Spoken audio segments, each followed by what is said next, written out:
For the next 5 days, every morning here, we're going to have a dialogue.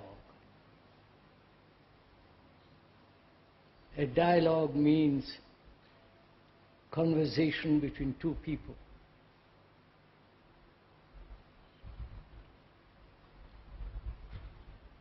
Two people who are concerned about their life, about their way of living, the world about us, and serious enough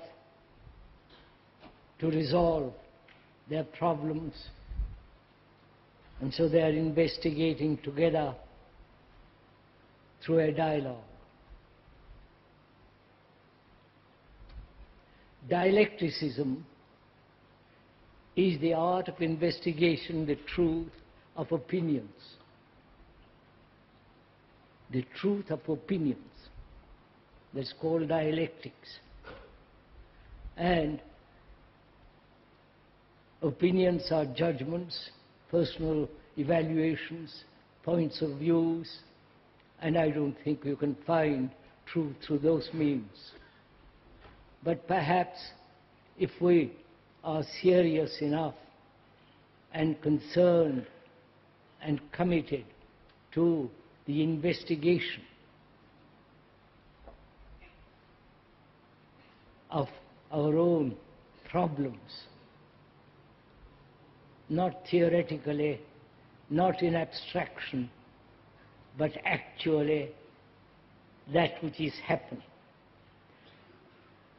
And two friends are talking over together about their problems, investigating and hoping thereby to resolve their problems.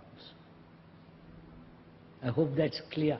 It's not a talk by the speaker, but together have a conversation, a friendly, not antagonistic, not opposing points of views, but together go into our problems.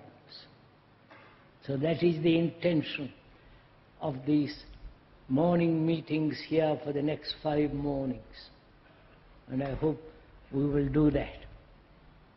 Now what shall we talk over together this morning?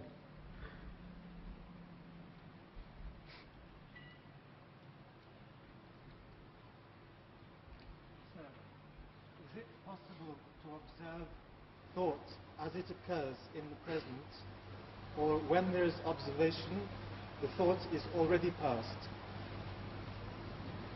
Is it possible to observe thought as it is happening, or to observe thought as it has passed?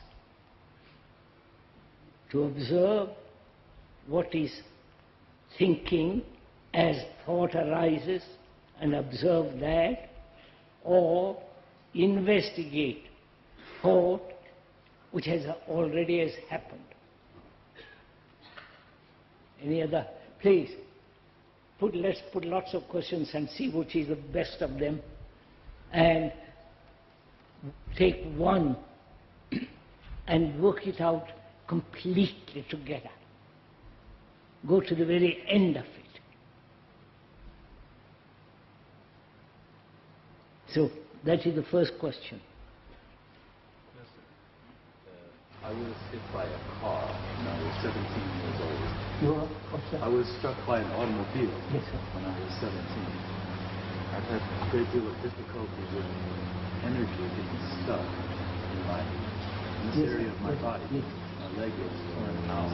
Yes, I understand. And I listened to you for quite a few years, understand about not identifying with the problem. I wonder if you could go into personal injuries, mental cripples like me. Could you discuss, have a conversation about physically being incapable or having pain, and does that affect the mind? Yes, sir. Does that affect the quality of thinking, quality of feeling, quality of affection? That's two questions. Who answers?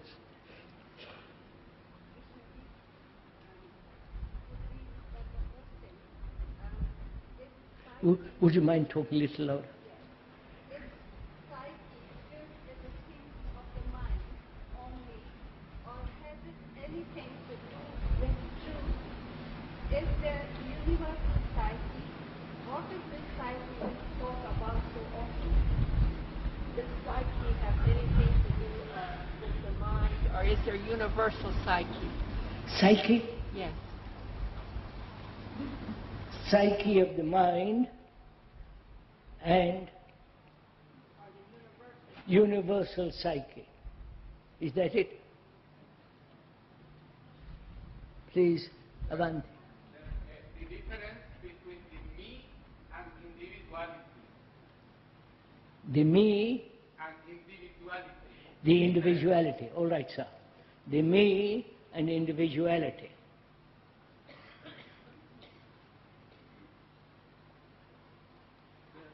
Please tell a little bit more about action, which is not based on thought. Would you talk or discuss, have a conversation about what is action? Whether there is an action which is precise, accurate, and not bring about further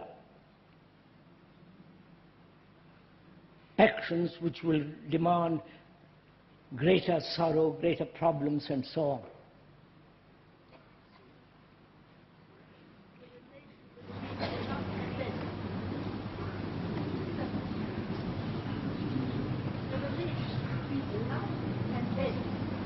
Between Love and death. life and death. Love and death. What is the difference between love? The relationship. No, all right. What is the relationship between love and death? No, just a minute, just.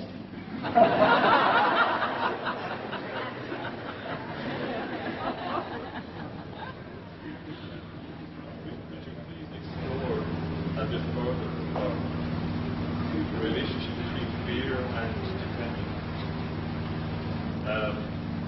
I'm concerned about dependence in my own life and in my relationship with my girlfriend. I see at times, sometimes I've come to be dependent on her, and yet it still continues. I don't become free of it. Many times I think of just leaving and going away and being on my own, yet somehow I sense that's not the answer, because it will just happen again. And yet there are times when I see clearly my own dependence, and yet I'm not free from it. And also this tremendous fear. You have made your questions, please, short. Relation between fear and dependence. Fear and dependence. Paura e dipendenza